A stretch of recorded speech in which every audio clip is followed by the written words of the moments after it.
Hey guys, today I want to tell you about the month-long financial fast I did in January, and I say that very loosely because I decided to do it on like the 5th or 6th day of the month because me and two of my friends went out for drinks and food and we got tattoos, and I looked at my bank account and I was like, oh shit.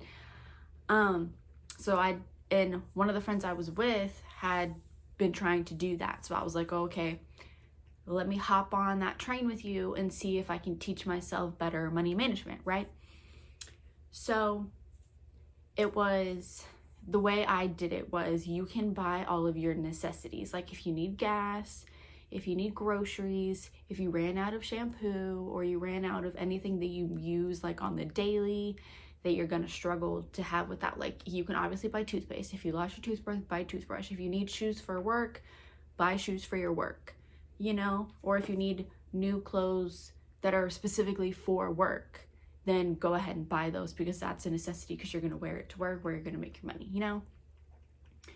So that's what I did. I was like, no eating out, no online shopping, and no buying any, like going to the store and just buying random things like I do. Like I will literally go to Target, walk down every single aisle and pick up a bunch of things I don't need because I'm just walking down the aisles and I see it and I think I want it. So, and it was doing pretty well because I learned about myself that I don't eat out as often as I think I do. Like, because I work in a restaurant, I tend to eat a lot at that restaurant.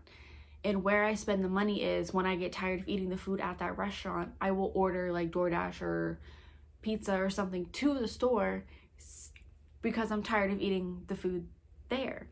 And that's a problem. I gotta stop doing that. I gotta start like bringing lunch or something.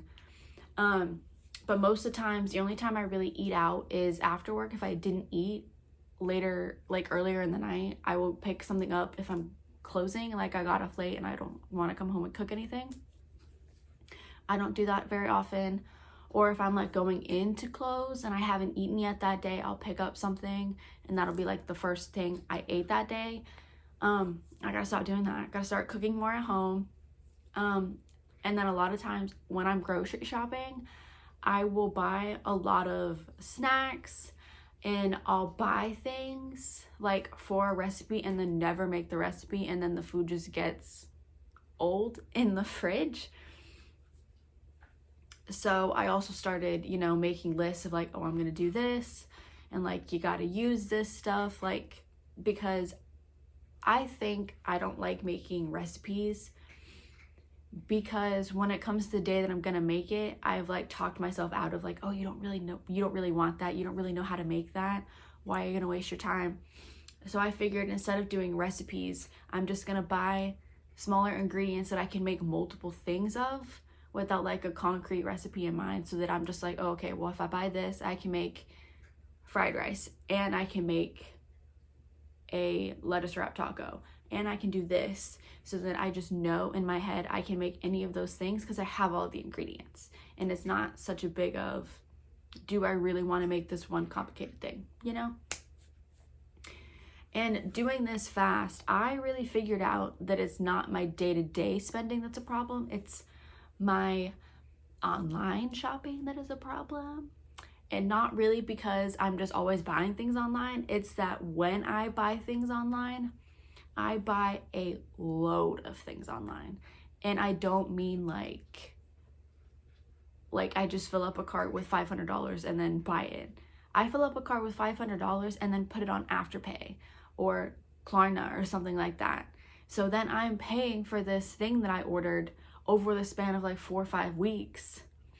And it just really kills my bank account, because I could have probably afforded to just drop the amount that I bought, but I thought it was better to just do it over time. But then over time, the following week, I had a whole bunch of bills come out. And then the following week, there was a big bill. And it's just like, it really does not work in my favor to be doing that. And I just did it because I thought that was easier for me, because it's like, oh, it's not all at once, it's spread out. But then the spreading it out means it's kind of getting in the way of the bills that I need to pay. And I wasn't realizing that until I tried to do this fast because I wasn't buying anything, but the money was still coming out of my bank account, and I was looking at it and I was like, oh, that's an Afterpay payment. Oh, that's my card payment. Oh, that's my light bill. Oh, that's another Afterpay payment. Oh, that's another Afterpay payment. That's where the money goes. So that's a really big problem of mine. I've going to try to cut down on it, where if I can't afford to buy whatever I want to buy in total, just don't buy it. You know, leave it alone. It'll help you in the long run. And I was doing really, really well on this financial fast until I started to feel sick. And yes, you would be correct in thinking I did get COVID. That shit sucked. I actually think I had a really easy time of it, considering to other people I know and how they had it, and all the people you hear about dying and being really sick. I just got really congested, my throat hurt, my head felt fuzzy all the time, and I couldn't taste anything, and I just laid in bed for a week and then I was fine. So I'm lucky for that, but that didn't help my no spending money thing, because as soon as I was locked in the house and couldn't go anywhere, you better believe I was ordering DoorDash. Just like breakfast, lunch, snacks, breakfast, lunch. Like, it was insane. So that kind of killed it, and I didn't actually do the whole month through. I should try to do another month and check back in. We'll see. I don't know. I didn't really like restricting myself. I feel like it's a lot better if I just recognize the things I need to take a step back on without fully being like, you can't do this. So that's what I'm doing this month, the month of February. I told myself I'm not really going to eat out unless I'm with other people. Like if I'm going out with friends, you know, I'm going to eat out with them. Or if, you know, like the other night I picked up Cookout because I was getting off really late and I didn't want to come home at 10 o'clock and make food. So I'm going to forgive myself the little things, but only do them in very minimum. And I haven't bought anything online. I don't intend to buy anything online this month. Cross your fingers. So we're moving forward a little bit, just a little bit. But yeah, so I tried to do a financial fast month long. It kind of worked, kind of didn't. I feel like if I hadn't gotten sick, I could have done it better. But like I said, being sick, you know, I was ordering out a lot because I couldn't go out grocery shopping, couldn't go out to get myself food. I mean, I could have, but that would have been really irresponsible. If you know you are sick, stay home and quarantine. Do not go get food. Do not go get groceries. Do not do none of that shit. Stay home, quarantine, and get better. So it was not a total fail. It definitely could have gone better. However, I do think it taught me a lot of things about myself and my money habits, and I know what I need to do it a little bit better in the long run. So leave me a comment down below if you've done a month-long fast, how yours went, and maybe we can pick a month where we all do one together.